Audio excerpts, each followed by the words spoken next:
Yeah, just to say who's in this strike. 12,000 full-time and what are called partial load, which is a contract sector, college faculty, and 24 colleges in Ontario are on strike. There are also about 12,000 faculty who are part-time and who are not unionized, and there's been an organizing drive concurrent with this, our bargaining cycle, to try and bring them into the union, but they are affected as well. The strike affects about 500,000 students, so we're talking about a very, very large strike. Our union is we are part of OPSU, but we're sort of a separate unit for the colleges for the purposes of bargaining.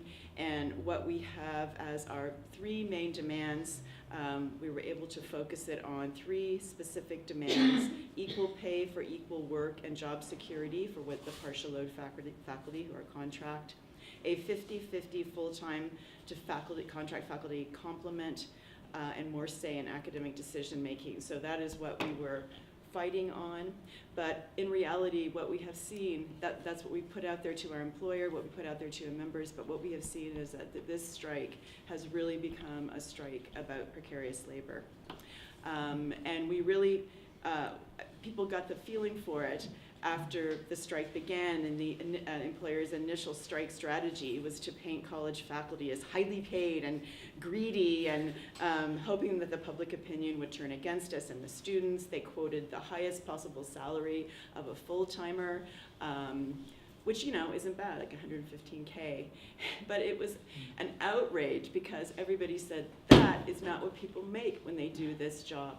The average is about 30,000 because so many people are in this contract position. So this strategy of painting college faculty, and often, of course, they do this with teachers, as money grubbing, has completely backfired, and it has backfired spectacularly as students and their parents and the general public are absolutely outraged that 70% of college faculty are precarious workers on 4-month contracts, which means if you work 3 semesters, you apply for your job 3 times a year. And people who've worked there for 18 years, 20 years are doing this continually. And you have either very minimal benefits if you're in the union. If you're not in the union, you have no benefits at all. So this has really become the spark, the energy around which we're seeing public opinion focus and energize a struggle that we know has already been in the works, and not just here across Canada, but also in North America and around the world. The strike has really inspired many people, especially in the post-secondary sector, because this is the same situation everywhere in the world in post-secondary. This is what has been happening. So we've received numerous greetings from Europe, from Australia, all over the place. So we know that this strike is being watched. And of course, the context that we're in is also critical to kind of setting up this situation. We were aware too, as we went into our bargaining cycle, that the issue of precarious work had become a defining issue of the austerity era.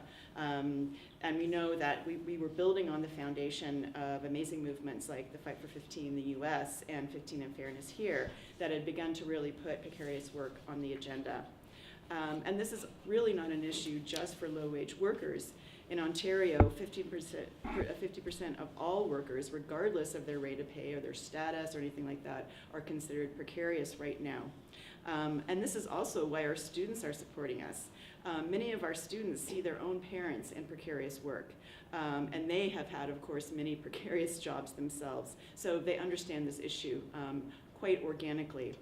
And it's such an irony, too, that students attend college in order to get decent jobs, and that the reality is that the people who teach them have precarious work.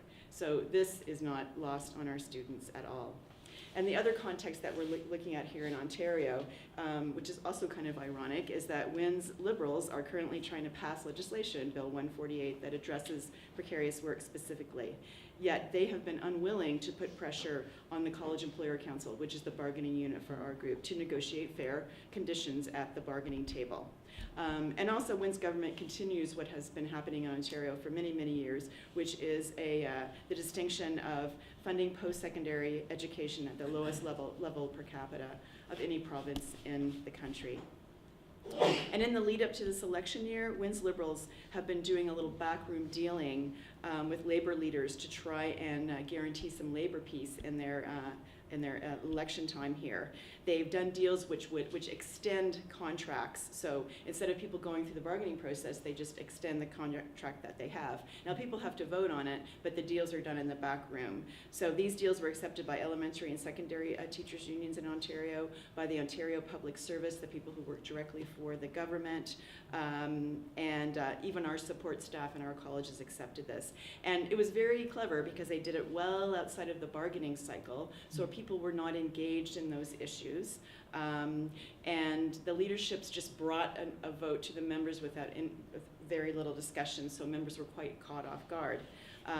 We were actually well underway in our bargaining cycle, so we were able to refuse this. But the fear, I think job fear also drove people to say, okay, let's don't go through this, acrimonious bargaining. Let's just take it easy for a while. And so WIN was able to capitalize on that. But despite WIN's sort of labor-friendly legislation, her government is not getting the labor peace that they'd hoped for. We are very happy not to give her labor peace in the lead up to the election. And their attempt to appear kind of worker-friendly with this bill, and we know that is facilitated by the NDP not kind of coming out very strong for workers, is exposing a pretty thin veil of support. They underfund the system, and they won't put pressure on our employer to treat us well. So that's about as deep as their support for labor goes. And how do we get to the strike? And I feel like there's trade unionists in this room, and certainly as socialists, we look at what were the conditions that led to this kind of a big strike, because we hear so much about the low level of struggle among the working class, and despite some very fantastic strikes like the Mississauga Library strike, that's sort of what people feel. And I think it's really important to know that there's not a magic formula, and it can happen anywhere. But there was a lot of work in the years leading up to the strike that I think are notable for us. The faculty union really worked to get the message to the faculty, the students, and the community about what we saw was a deteriorating system in the Ontario colleges for the past 3 years. So it's not just job conditions.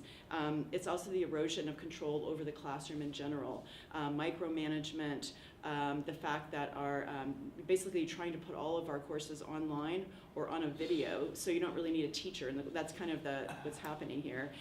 Making it portable so it's sellable. People are basically having their curriculum sold out from under them.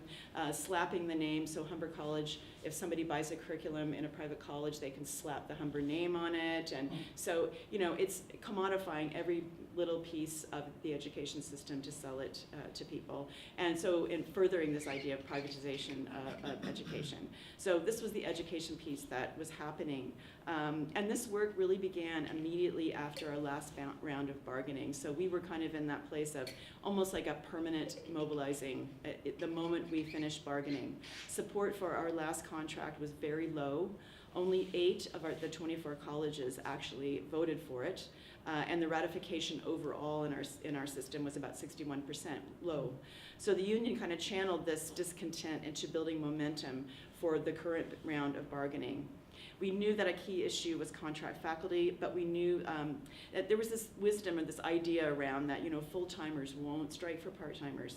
So it doesn't, the sense that, and we have the situation that I think is also happening in other unionized workplaces, where the majority of people who actually participate as actively in the union are full-time because the part-timers cannot take the risk. So there's the sense among many of the full-timers that the contract faculty might not be as committed as either. And also some notion in our sector, the professional sector, a little bit of entitlement, and that's always stroked by the employer. And the employer has also been building in structural barriers between full-time and contract faculty, like separate office areas. So people who work in the same department are still separated depending upon if they're full-time or contract. Mail rooms in many of the departments have color-coded mailboxes to distinguish between full-time and contract faculty. So the union embarked on sort of a multi-pronged campaign in the lead up to this bargaining round to build our capacity to kind of educate our members and to try and bring full-time and contract faculty together a bit more to sort of be able to build that solidarity. And we were absolutely inspired by and learn many lessons from the struggle of the Chicago teachers, which happened just a couple of years before we went into our cycle. And this basically how do you build up that strength of your members in the rank and file way, but also your connection to sort of the broader ideas of your community students who you're doing your service for. Many educational forums, well-researched information was provided to members, and there was, sometimes that's spewed out, I think, by unions, but there was also many times of pulling the locals together in regional groups, all the 24 colleges, smaller groups of people, to try and begin to have those discussions that are a little bit more back and forth between the union and the members, and really forged solidarity that was incredibly important, and especially between the 24 local leaderships. So you can imagine in the huge province of Ontario, where conditions are very different, where in many ways we haven't done a strike for 11 years. There was, quite entrenched, situations in different places, different kinds of culture. So to try to bring that together, a pretty good feat. And I have to say, I keep thinking of Laura Kamaker and her strike, because there is nothing more important than the individual engagement of members. And in our case, that especially meant taking every grievance forward, trying to pull in people to participate in grieving the situations that we found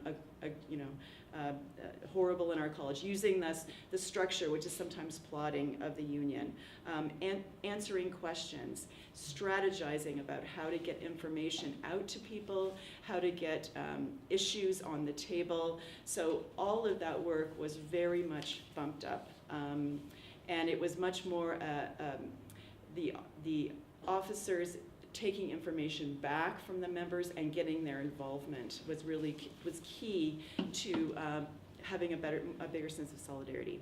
We also built a very specific thing for contract faculty called Contract Faculty Forward. It was an entity to advocate for contract faculty, and it was supported by the locals, not big OPSU. We also have some problems with our big unions, so we're able to go around them. The locals funded this body, set up a website, mentored contract faculty into leadership roles in their locals, organized days of action, and involved many people in raising the profile of the contract faculty issue. And this had a huge impact on convincing the mainly full-time local stewards bodies that contract faculty issues were critical and that contract faculty would actually fight. And we've certainly seen that. They are on the picket lines, they are taking over roles, and they risk because they could certainly not be given a contract next term.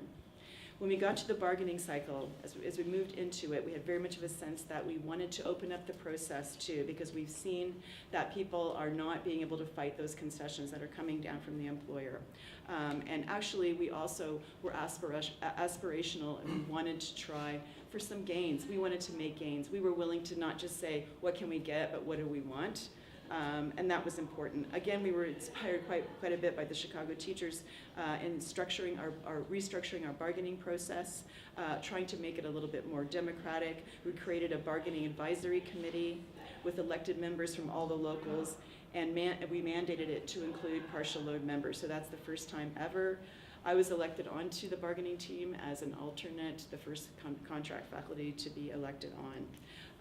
Their communications have been extensive during this bargaining time. The bargaining conversation among the team is open to all the presidents. Thank you. And so it is very open and very transparent. And of course, there's stuff that's happening directly at the table with the employer that is still in blackout. And we started very much on the offensive. On day 2 of our bargaining, face-to-face bargaining, when it was clear the employer was had no intention to bargain with us, we filed for conciliation. So it was a bold move, but it actually pushed things forward. It may not be the thing that everybody would do. We took a strike vote at the earliest possible time, and we pulled the strike trigger at our first possible time when it was apparent that there was absolutely no movement on the other side. But that was only possible because of what we'd done in the 3 years leading up to. That was only possible because there was a clear sense that the bargaining team had a clear sense that the membership was on side.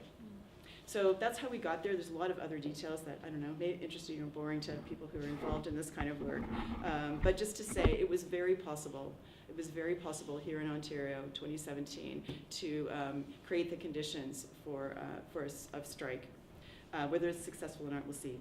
So just to say what has happened since we started the strike on October the 16th, we have had incredibly solid support from the faculty from the beginning.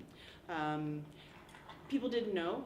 We had a strike mandate that was about 68%, so that meant that some people were not necessarily on for it, although that's not the same marker in our system that's often been around that. Many people came out to the line at first just a little bit grumbly because they didn't vote for it, but then we've had a whole bunch of people subsequently come to understand the issues better, and it's gotten more and more solid. We had more people than we expect to come out and picket. We've had problems like with enough picket signs and that kind of thing, but obviously those are good problems. We've had excellent rallies and a fantastic rally last week with all the colleges coming down, which is wonderful. We've had solidarity from other trade unions, especially the building trades, postal workers, and other delivery people who have not crossed our picket line, which is fantastic. Running the strike has been a massive undertaking, and we haven't done it for 11 years. So there was a lot of scrambling in the first week, but so many people have stepped up into those tasks. The level of self-organization is really quite amazing. You know, a picket squad picket captain squad was formed in a few days, run by somebody who was not involved in the organizing of the strike, a contract faculty person who'd actually only been working for 2 days before they went on strike. Many contract faculty are involved in that job. A couple of faculty from media studies and marketing formed a cyber strike unit, and they have been sort of creating a social media storm using that technology. They've been doing videos. Paula was a star in one of those. And they've been running trainings on the line for people to learn social media. So people are on their picket line, then they come off for an hour and they do social media training. It's very cool. And they have really bumped up the social media traffic around our strike. We've got flying squads all over the place, coming off our picket line, going to up here, dogging Deb Matthews, who's the minister who handles post-secondary, MPs. We're organizing neighborhood groups right now. So there are people from my college who work all over the city. So we've got a group of people who are in Davenport who are going to go and see our MP this week. Those are all organized on the picket line by picketers. Many of them who weren't involved in the organizing the strike specifically. Art squads making beautiful banners, so on and so forth. And we know, as Marxists, that strikes suddenly change all the social relations and the relationship to the workplace, and also to the sense of what is actually possible. So suddenly everything that was, you're at your same workplace, but everything that was one way is no longer that way. And it's also really, very importantly, the fact that people's ideas are changing rapidly in this struggle. I mean, we say this in our theory as Marxists, but the first week on these lines, the level of discussion, it was just through the roof. It was intense. I mean, people were, just walking along the picket line, but the discussion was just intense. And I'm not talking about like brutal debates or anything, but just trying to figure out what our issues were. And so for many people who aren't obviously involved in the day-to-day things about the union or have not necessarily read all the emails, we're suddenly having to get up to speed. So many questions. Also, people were delighted that they could talk to each other, which they can't do in the work situation. They were talking to each other. They were actually able to talk about things that are kind of considered taboo around the question of working conditions. So week one was very much of a scramble. Week two, people were a little bit into that groove and were taking this opportunity. So all kinds of organizing right now is going on for how we're going to push back once we get back into the workplace. So we've got support letters that are being written. As soon as we go back, we'll be presenting these to the employer. We've got interdepartmental, so between different departments that have the same dean. We're having meetings right now to figure out how to strategize to keep all of the crap that happens in our workplace, all of the the shredding of the conditions and the collegiality, try to push back against that. So that is going to, that's something we can see happening beyond the strike. And so many confirmations for so many people about the things that they were just experiencing on their own and saying, this seems like crap, this doesn't make sense to me, why is this happening? Being able to share those concerns with other people and kind of feel like, I'm not crazy, has been fantastic, just a little bit longer. And I just want to say one thing about, just one anecdote from the picket line this morning. A woman came up to me and she said, I'm retiring in a few years. I don't need to be out here, and I don't need the strike pay. I'm full-time. But I'm going to be out here every day because this is the right thing to do. I'm going to be out here for the contract faculty. My daughter's a student here. She's walked the line with me, and she said, Mom, this is not just about us. This is a bigger issue. You have to stay out and fight. So, that was just somebody who walked up to me on the picket line today, just to give you a sense of the mood. And obviously not everybody's there, but that this is, I'd say, this sentiment is, is resonant everywhere. And of course, one of the most amazing things for all of us, and we were so afraid when we first went on strike, has been the support from our students. Day one, 7 a.m., they were on the picket line. My students were on my picket line. I mean, they don't get to class on time, so I don't know how bad. They were there with their homemade signs, and they were there every week. In the first week, they participated in the rally. You'll see them in many photographs all over the place. I had, I was in contact with them today. They were just like, "What the fuck? Yeah. What should we do? We're gonna," and so they're ready to go. There have been petitions. Students have started newspapers. They're organizing themselves. They don't need any. They can do it themselves, and it's best when they do. And they understand that their teachers' working conditions are their learning conditions. They understand their teachers need decent jobs, and they also know where the money goes. One of the most successful things has been a petition to call for getting their money back for this money that they put in. They're supposed to get this education. Yeah, I'm just about done. So, okay, we are in week 4 here. We've started week 4, and that was a bit daunting because last week they went back to the table. There was a lot of hope that something would happen right on the weekend, that we would hear, there's a tentative deal on Monday, and people were sort of planning, well, maybe we'll be off by Wednesday, and then all the people who've been around for a while said, let's don't bet on that yet. But it was a difficult time. So we came back. People were very ready, but there was this morning it was a bit more. We haven't heard anything. So then we got the message that the college has walked away again from the bargaining table. They were there for 4 days to do face-to-face bargaining. They could have been doing that any time in the last 3 months. They just showed up to do that on Thursday, and they've pulled away again. And what they've done is they've forced a vote on us, which they can do, go around our union, and this is legally, they can do this once. They're taking a partially negotiated contract, which has a few better things that they've negotiated face-to-face, which was not completed. They're adding some of their poison pill stuff on there, including unlimited overtime for the full-timers, because that'll keep the contract thing down. And so we are really kind of at the crux right now. There's frantic calls going on. People are meeting, but the first thing that happened on the picket line that I found out about when I wasn't there is that a whole bunch of people on the picket line in the afternoon just made no signs and just were walking on the picket line with those no signs. We got the pictures of them. The employer said in their press conference today, well, yeah, well, they could kind of just go back to work and then vote on it. And people are like, no, we're not going to. Because they're like, we're going to vote that down, that we're just going to be on strike 3. I mean, so there's that sense. And the report from my picket line on the afternoon meeting was that nobody said, yeah, look, why don't we just go back and then do everybody was just, this is ridiculous. We're voting this down, so why are we going to go back and work for a couple of days and then be back on strike? So hopefully this is where everybody's at. I think we'll have a sense of it. I think it might be happening. The press release that came out from our side today said, this is a social movement. We are doing more than simply bargaining an agreement. We are negotiating a deal that addresses the crisis in the system. So that's where we've been able to get our language to from our leadership. That's their confident. That's how they're feeling about this. So I don't know what's going to happen, and it is going to prolong the strike for our students.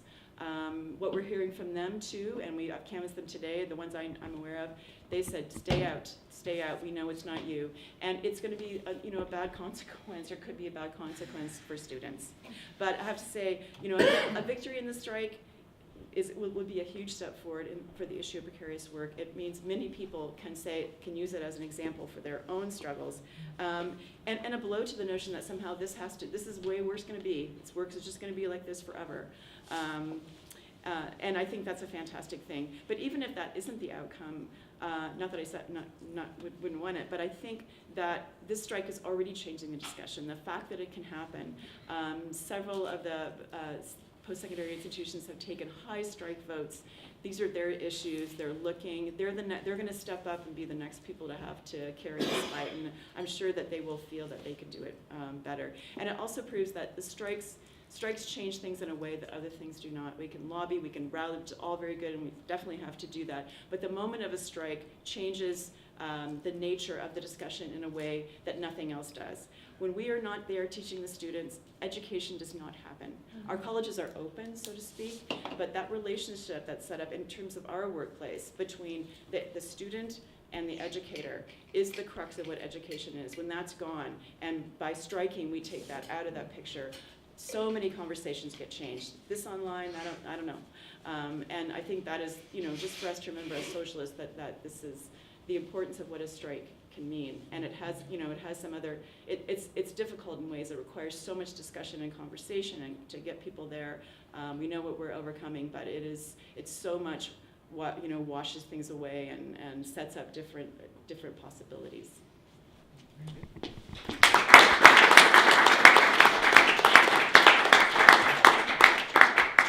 Our accelerator program. Just going to give you a little background about myself, because I feel like this issue of precarious work is something that has actually affected me. So I'm a mature student. I decided to come back to college, back to post-secondary, because I was working in the arts sector, and even though I had a full-time job and I had that was really lucky for me to have. I didn't have job security, I didn't have benefits, and I could only make my pay to only a certain level, and that was it. And my other option was to do contract work.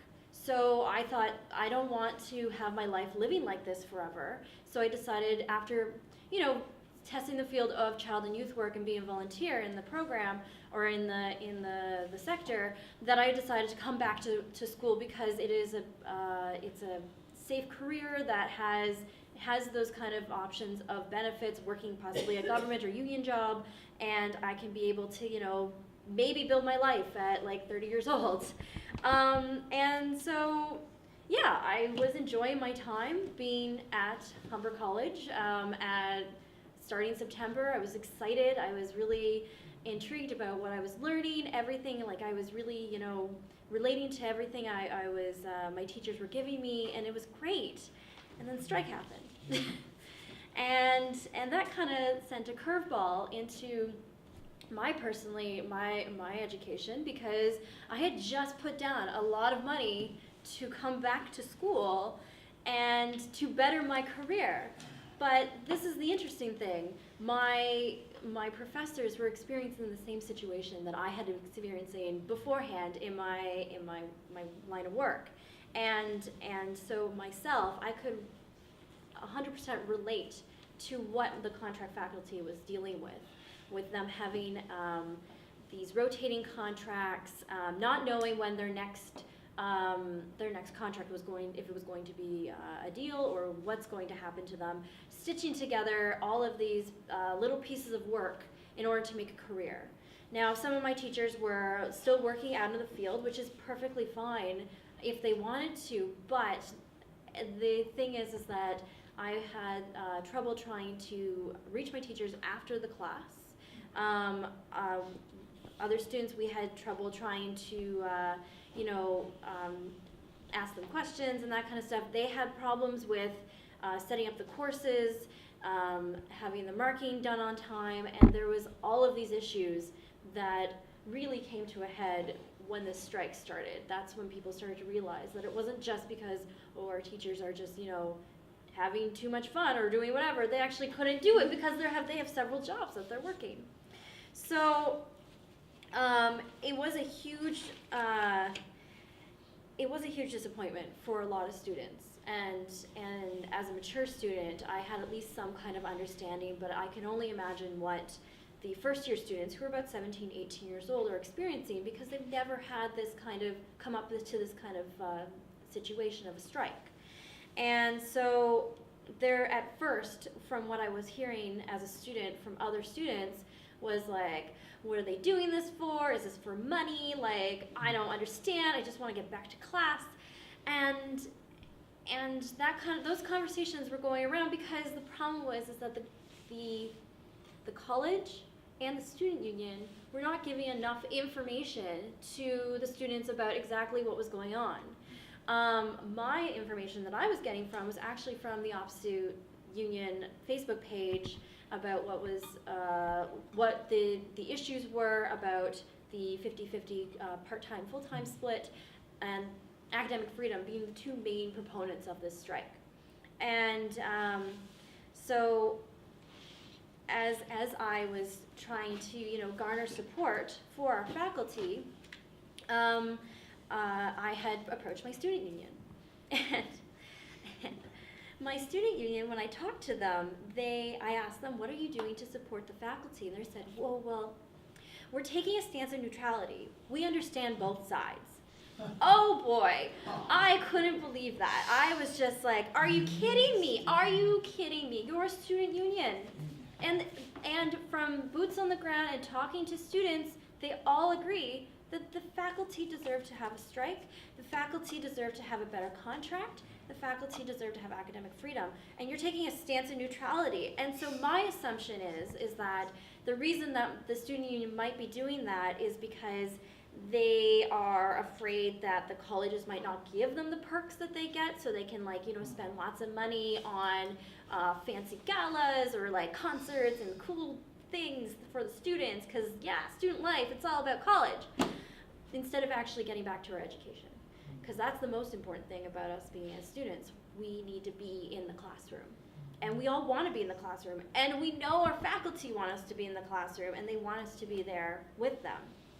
And so throughout this strike, I have noticed that students are self-organizing, which is amazing, which is extremely amazing. Now, I am seeing this from mostly a Humber perspective, because I have lots of Humber student friends and connections. So initially, when the strike started, there was this petition that Pam was talking about we pay to learn.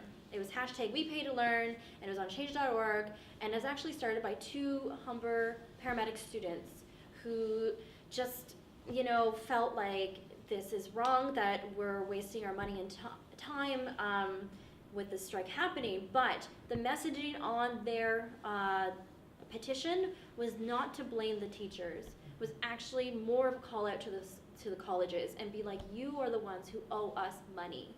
And I completely agree with it. And it's about $40 a day for a domestic student, about $100 a day for international students. So the people who are really losing out on this are the international students, because they are the ones who are coming from wherever they're coming from to Ontario to take this education that they're learning, and then take it back to their home country. And the colleges are really failing them, because the one thing too is that they're using them as a cash cow to garner more money for the colleges, and they're not providing them with the services like ESL, especially because ESL teachers, a lot of them are contract faculty, so there's that disconnect of student to teacher relationships. So this petition is about 125,000 people signed onto it. I'm hoping that it goes through, otherwise there's going to be a lot of angry students. Out of the 500,000, 125,000 have signed. This is amazing.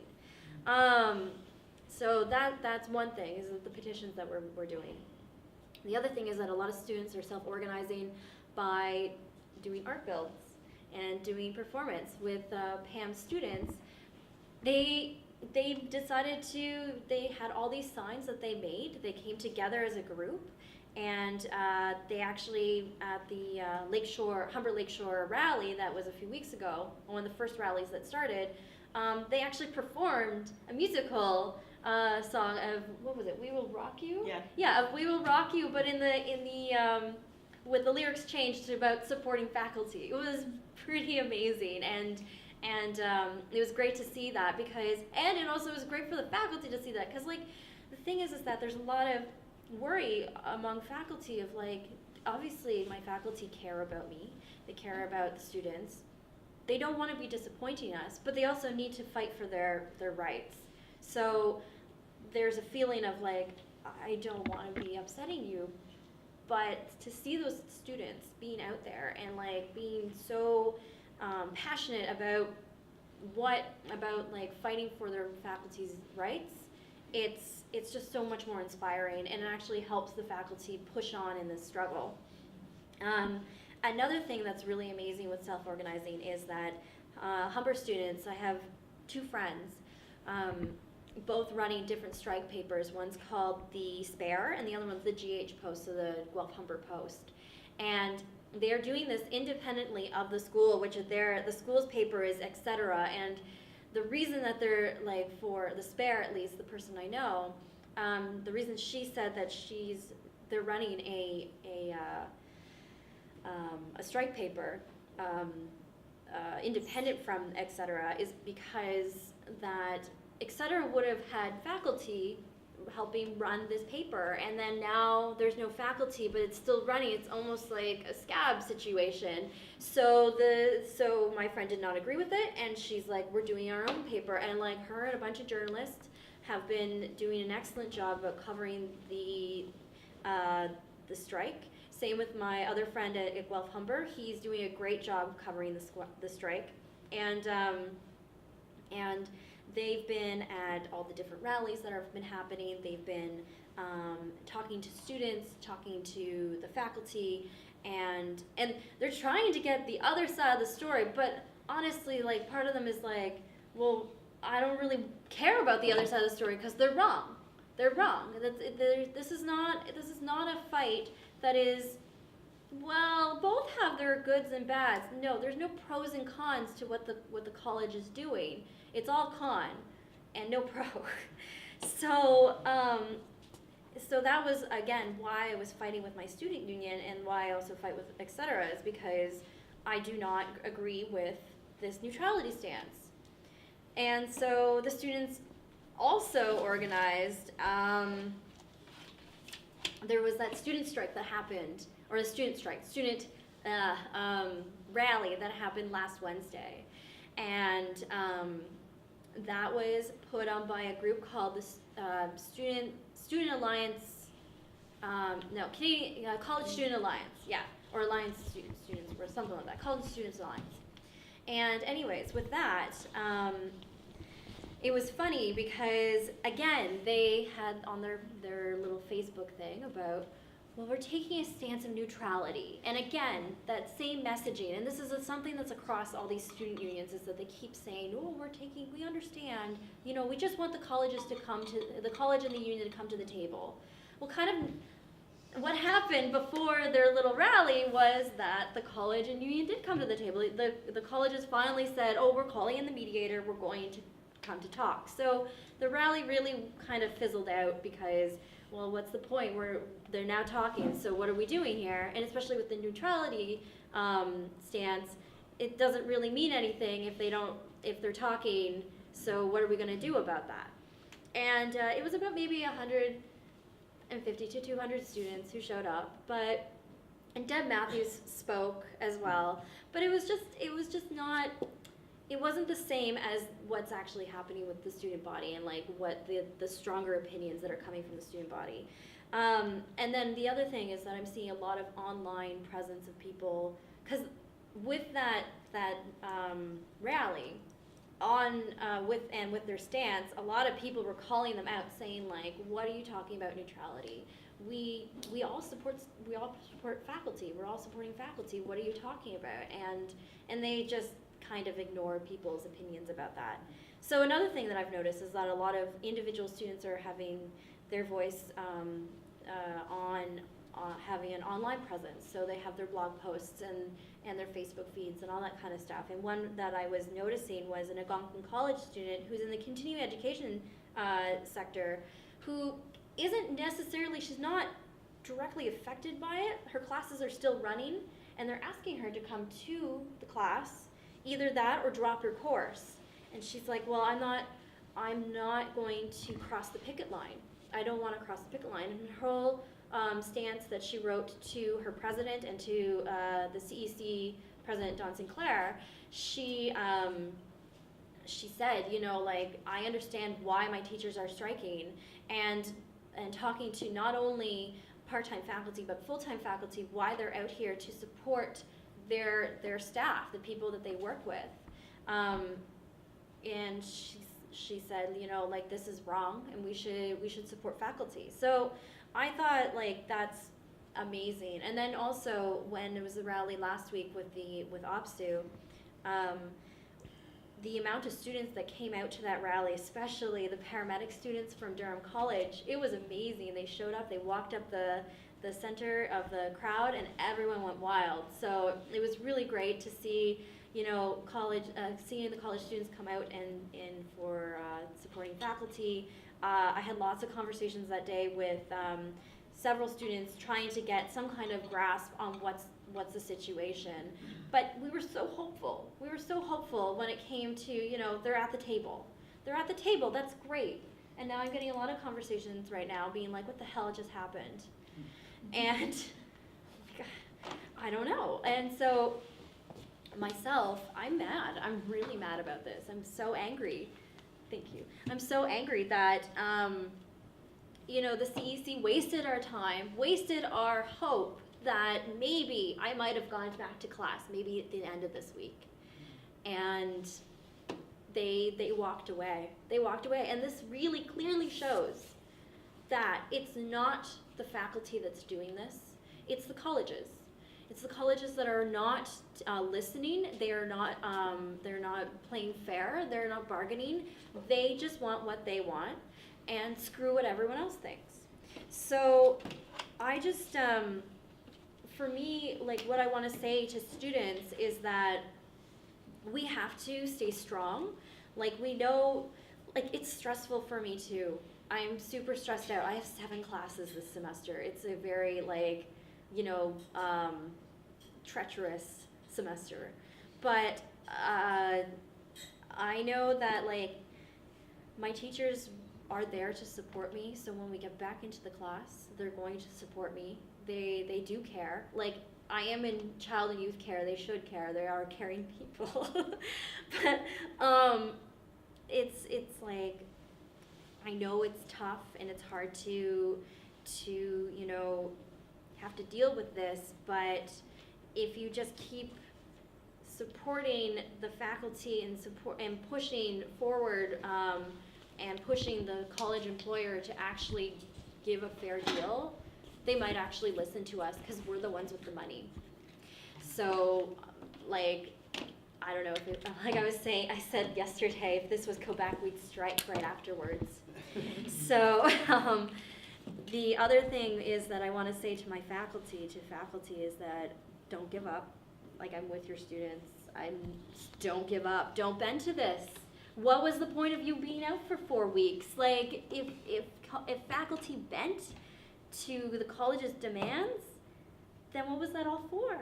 And I really think that this is a struggle to fight for. Precarious work affects us all. As students, we are going into precarious work situations as we graduate. So this is definitely like a stepping, like, well, not a stepping stone. This is a big leap forward for labor, for us to be able to take a stand, to be completely, you know, feel stronger about being workers, that we can actually say no to contract work. We can say no to this gig economy because it's seriously, excuse me, it's bullshit. So yeah, I just feel like I support my faculty, and I want you guys to have the best contract you can get. Thank you. Perfect. Yeah, Pam, what you were saying, definitely trying to just put courses online, so, you know, to try to get rid of teachers. But I think also, too, it's definitely the corporatization of universities. Contract out, you know, when the TAs are making less than the students are, say, working at McDonald's. It's pretty damn frightening and scary. But I think people such as myself, I was in the community worker program a while back, but we have to support the TAs and support the faculty, and to me that's the most important thing. So just a comment. Yeah, just listening to your description, Pam, it just reminded me, now this is a long time ago, in the early 90s when I was a graduate student at University of Toronto. There were a couple of strikes that happened while I was a student. And at that time, you know, and this is like 25 years ago, they were saying 50% of the teaching that was being done at U of T at that point was being done either by teaching assistants or by part-time contract faculty. And I can only imagine that this situation now is worse than that. And it is, you know, it's a crisis that's been a long time coming in terms of education. And I think, like you're saying, this is a moment to really take that on, where you have the opportunity, where the college faculty are taking that on. And just thinking back, also what you were saying, it really, and you know, as a socialist, it really does change the conversation when people go out on strike. And even in a small way, I could see that in those two strikes, because first of all, you had graduate students who normally didn't talk to each other across disciplines, picketing together. There were all kinds of conversations on the picket line that were quite amazing. There was also a lot of support from undergraduate students who built a strike support committee. And my best day at U of T was probably the second time we went out. The maintenance workers at U of T also went out, and so did the library workers. So there were 3 unions out. And one day they were some sort of law library thing was being dedicated to Pierre Elliott Trudeau. He's senior, and he was actually on campus. So the maintenance workers, the library workers, and the graduate students went around the whole day following Trudeau around, and it was just amazing to see people really feel like they had some power, like they had some capacity to control their lives, which most of the time we don't feel, you know, in our workplaces. And we were only out on strike for 2 weeks. The library workers continued their strike for 6 months at University of Toronto. But I think it really is true. What we say in theory a lot is that people's ideas change in struggle and practice, and you could really, I saw that in a small way. I think you must be, you know, what you've described and what Paula's described is people seeing that, you know, in a bigger way, and it is a really important, very important in terms of the future of education and the future of work in this province. So thanks very much for that. An open speakers list at this one. So one question for Pam and for Paula. Pam, as Felina was saying, I don't understand much here yet how all these different positions are organized within unions and in these different institutions here. So one question is like, what is the support that like other, you know, faculty, staff in different institutions are kind of like giving to teachers and staff at Humber and George Brown and other colleges in Ontario? What is the kind of solidarity you're getting from these groups? As this is was mentioned already, you know, in terms of austerity and all these like cuts going on, education becomes a commodity as well, and that's what we don't want to see it happening, because cuts will start and then staff, and then like kind of like tax services are going to be being provided, which is just like, as we've seen, it doesn't work. That's not like how education should be. So what's the kind of solidarity you have in there, and also in terms of like policies and what like was put up there in terms of budget for education in the province and also like in the government, you know, because as the liberals keep all like this dynamic and this propaganda about, you know, running a deficit and like using the money for so many good things, but actually they're not putting the money where they said that they would. And Paula, like also, I mean, following your discussion on Facebook, it's pretty exciting to see. Like, you should have seen really like, Paula's comments are really, like, there are really good arguments there. And every time I just like the union are kind of fighting back, and I'm like, you guys have zero argument to really like say anything against it. Yeah. You're just like repeating yourselves and this neutrality bullshit that doesn't really go anywhere. And myself, coming from the student movement background, that's how I got involved into politics. Like, what is the dynamic that the student body in at Humber, and I don't know if you know for another college as well, but like, how do they see like the role of the union in the college, and how how like do you see, is there any like possibility or way to build a more progressive and radicalized kind of like group that would in times when you have elections or these student unions are being built, how you can kind of like influence other students and bring more students to the picket lines, like to see something as we saw in like Quebec. I know there's a lot of history there and differences in the country in terms of how each movement is built, but like like it's also like a really big province here. There are like a lot of students, and I'm pretty sure, as you said, they all know that that doesn't mean that you have like a certificate or a diploma. You're gonna get like a really high paid job in the end. You're gonna struggle as well as everyone is doing under the situation and system we live in. So how to drown their attention and involvement into this?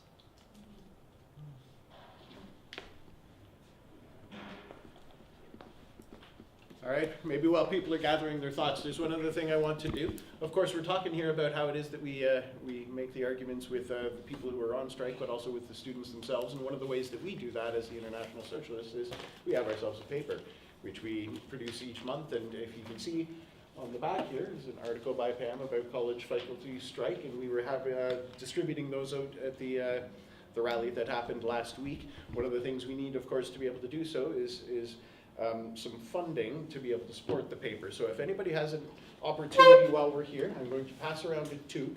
If you got a couple of bucks that you can throw into it, that would be fantastic, and that can help us out in building towards this.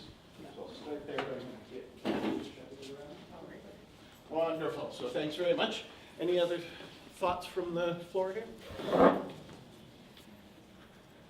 I've lost one of my speakers. Oh, yeah, sorry. Okay. All right.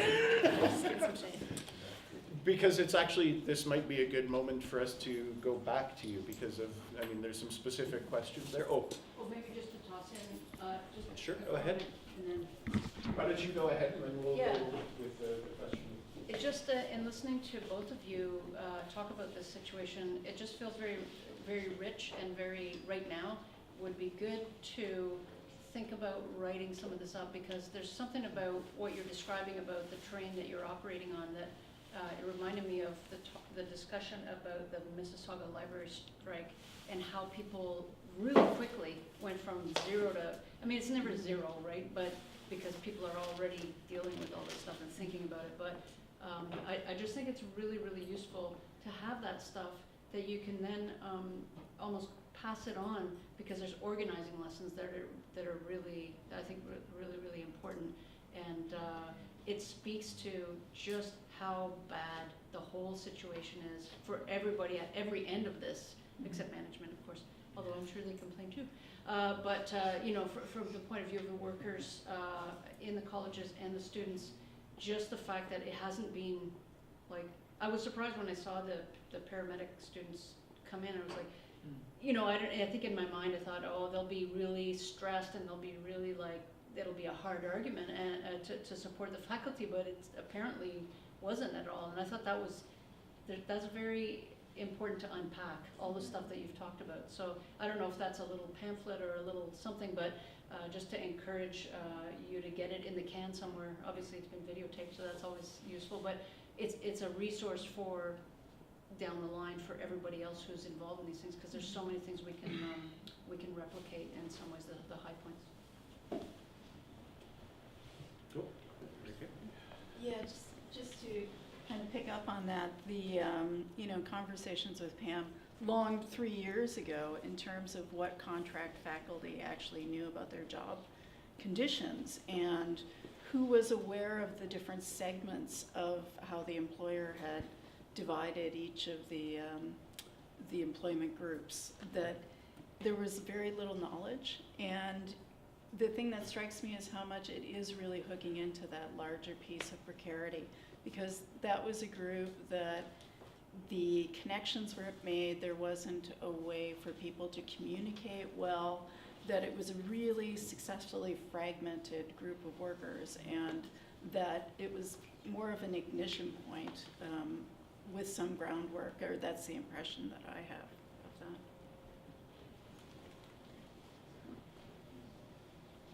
Okay, I'm not seeing any other, oh, there we go. Any other comments? So I'm actually gonna bring it back to you now if you're ready to roll. Sure. Who wants to go first? I can start. All right, Paula. dive in. Gustavo, the role of the student union.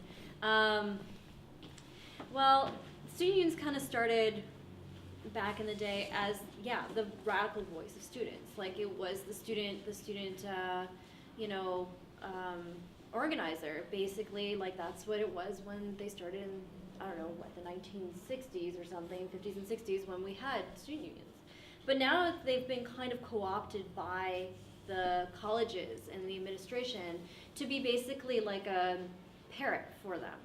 So a lot of opinion out there is the student union is garbage. They really don't do anything for us other than get us, you know, fancy perks and our medical benefits plan. Like they're good at that. That's great.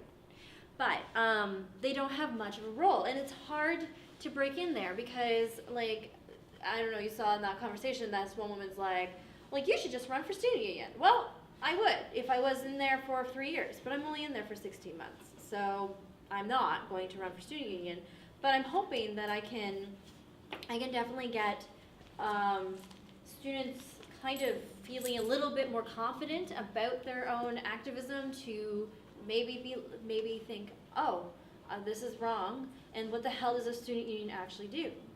And so that's one way. Like, I don't know, maybe I'm like salting the colleges. Maybe that's what my role in this is that I'm supposed to agitate to make students be like, oh, maybe we should change things. But another way for students to kind of get themselves feeling a little bit more confident of being an activist and having their voices heard is actually things like the Fight for 15 and Fairness campaign, because them doing that is actually quite a great starting point for a lot of people, be it that they're in labor, be it that they're a student, be it someone who's unemployed. It's just something that they can actually, you know, bring forth that experience and then tie all of these struggles together and finally, like, you know, put the puzzle together and be like, this is wrong. So that's another way students can, you know, make themselves a little bit more active, and especially the more that 15 and Fairness has an influence on campuses, like they are doing great at York. But that's really where I'm seeing them. I want 15 and Fairness to try to branch out, especially in this struggle. I feel like this is a great time to extend the hand out to students. It's very hard right now to try to organize students because we're so dispersed. It's easier when we're all on campus, but when we're all on campus, usually things are all great and there's no problems. When we're dispersed is when the problem is. So it's kind of trying to figure that one out, but I'm trying. Very good. Angus, I would just to answer the question about the support from other places. So just to say, on my picket line, just my one picket line, we've had CUPE, Peter Botch, our comrade, came down. We've had IATSE, which is the Stagehands Union, organized by one of our faculty who is also an IATSE member. We've had OSF-STF come to the line. They're secondary teachers. So those are people who've just come to our line. We've had solidarity sent from especially university faculty associations across the country have been sending all kinds of cash and greetings in to us. So we are seeing that solidarity. Because precarity has been the issue that has come forward, we know that we're touching into a lot of the things that organizations like the Ontario Federation of Labour are seeing as struggles that they're interested in, the Canadian Labour Congress. So we see those, we're tying in. I think we have a sense of solidarity. It could be, there could be more of a movement built out of this situation, a movement against precarious work. And those kinds of things. I mean, I think pieces are coming together. People are seeing how they're going to have to fight on this issue because it seems to be quite intractable at this moment. This is the employer's agenda in so many places to try and create no full-time jobs, no stable jobs. So, this could be part of that. It's not quite to that place yet, but it'd be a nice thing. In terms of the budget for the province, when the college system was started 50 years ago, the plan was to expand post-secondary, make it more democratic, more available to more people. The government funded it 70%, student tuition 30%. That's been flipped now. Students fund their own education 60%, and the government funds 40%. So our administration now is calling it public assisted education instead of public. So that's the erosion that's happening on that thing. And yes, I think as Paula was saying, right now, a lot of my students are feeling the huge vacuum of no student leadership on the ground in their colleges. A couple of the colleges are represented by the Canadian Federation of Labour, which is a much more progressive, although sometimes it's hard to, but really the leadership is not there for the colleges, and I think that's a piece that's going to be noticed. And I just wanted to say to Faylene, yes, this crisis has been coming for a very long time. And it's sort of been low level, and then it really got escalated at some point in the last 10 years so that it has really popped onto the scene. And one of the things that, because it's been around so long, it is so institutionalized. So I think to Maureen's point, the invisibility of this particular workforce that has been growing, and everybody thought, and believe me, everybody thought, what do you mean the college, they have good jobs, right? I mean, that was, people say that still.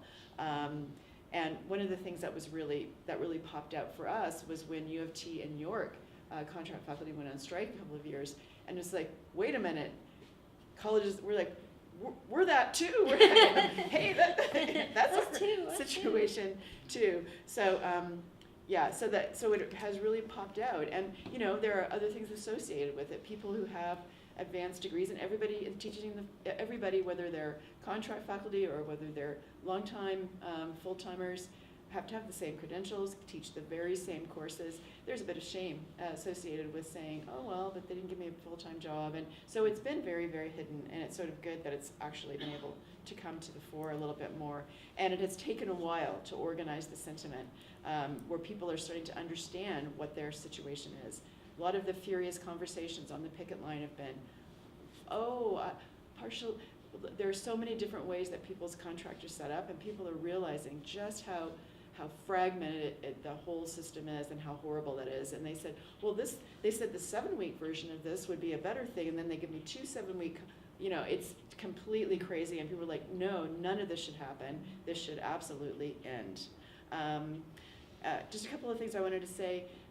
I think we should write the story because it's so hard to be able to go through to see what is happening when a strike happens. It's one of those situations, I guess they talk about a revolution.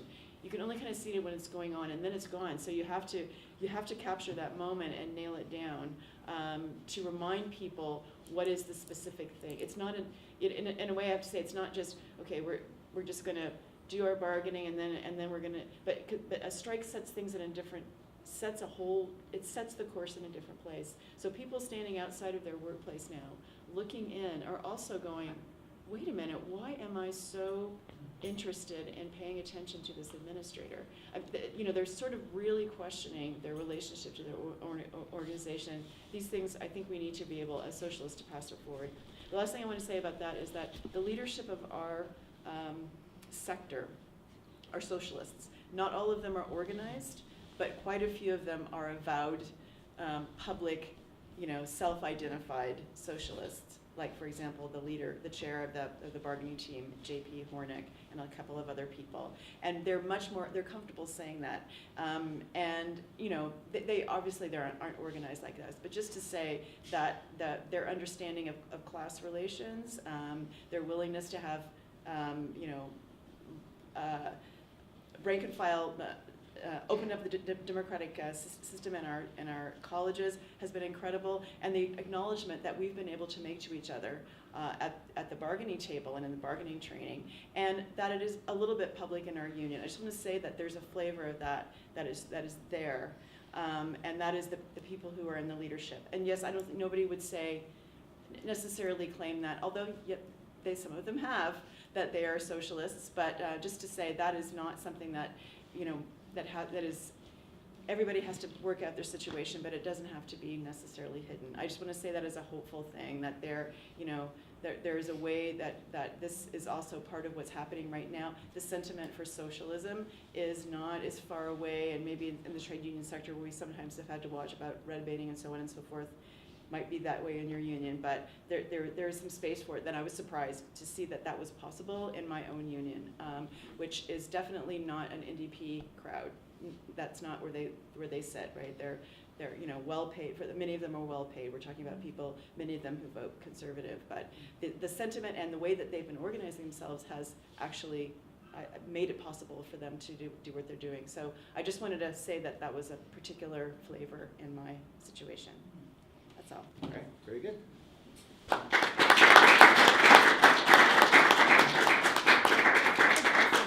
Well, and thank you all very much for coming out tonight. Keep your eyes peeled on the email lists. If you're not on the email list, please do sign up to make sure that you know about this.